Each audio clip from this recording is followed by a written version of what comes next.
There's funding in this budget to begin the PBIS program, which really talks about positive behavior intervention strategies, the three-tiered triangle, that will really significant, I think, really improve classroom disruption and classroom performance for children, and really key support system to our teachers.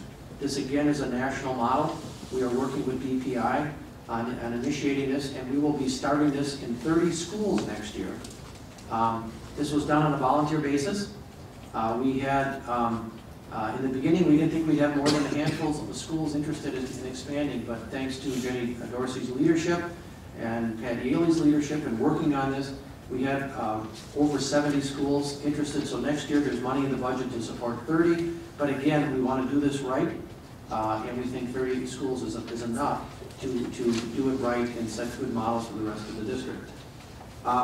This budget, and based under continued community input, Vice President Blewett's Arts Task Force Committee that I was a member of, and discussions we've had with the board, we've heard the emphasis of adding art, music, and of course FY10 to our elementary schools.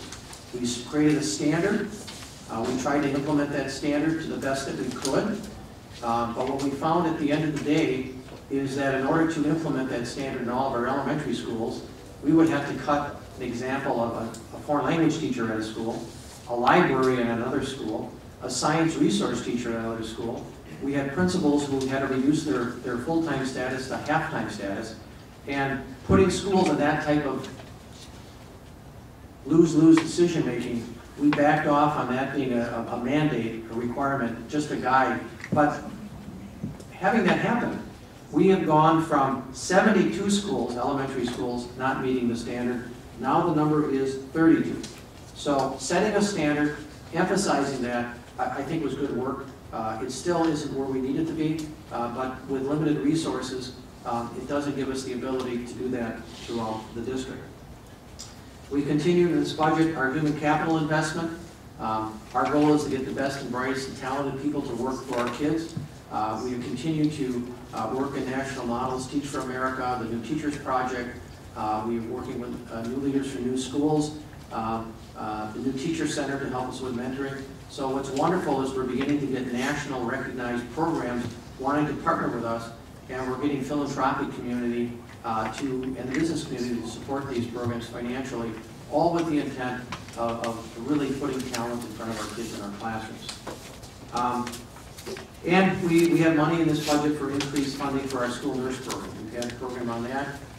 As we know, we are the sole source of finances for the nurses program. We have gotten some Badger Care money and some support at the state level, so we've done that.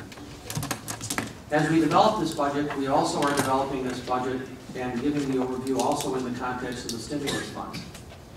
We are currently working on developing a supplemental budget to this budget that you have.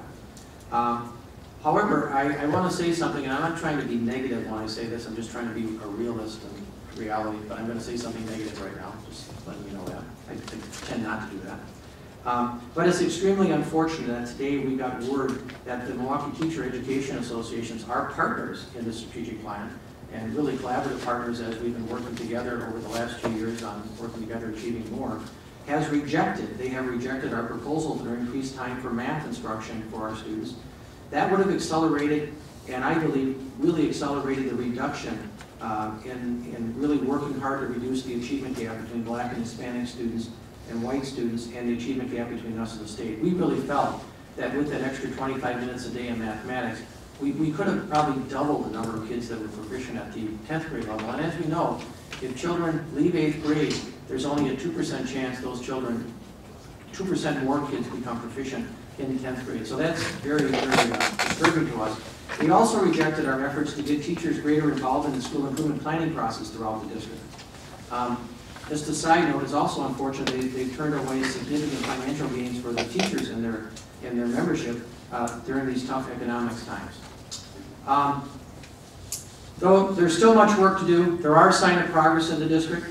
And thanks to aligned effort, I think, the board focusing in on its district strategic plan, the work that administration's doing, really focusing on one of our core values of community partners add value, and leadership development, I think are really turning the corners for our district. President Bonds and Director Falk and I attended a session with Atlantic Public Schools, and I've attended a session with Boston Public Schools. And it took those school districts 10 years to exceed national recognition for the achievement they are. I think we're now in year 7 of our improvement, and I feel confident that we will also be recognized nationally for the gains, the achievement gains, and efforts that we are making in our district over the next 3 to 4 years as we continue this journey of changing the culture, focusing on the classroom, the most important place, and really making a difference in our district. Our graduation is up. We had all of our students taking the ACT test, so that'll, I think, accelerate the rigor at the high school level. We are looking at more supports to get all of our children competent with when they graduate from high school to have college competencies. We've increased the graduation requirements. However, it is unfortunate that the positive indicators do not extend to the district's financial situation. Okay? And that's something that I really want the board to focus in on over the next 3 weeks as we develop the budget. As we finalize the budget, I want you really to understand that there are still a lot of unknowns. And because there's a lot of unknowns, there's risk attached to that.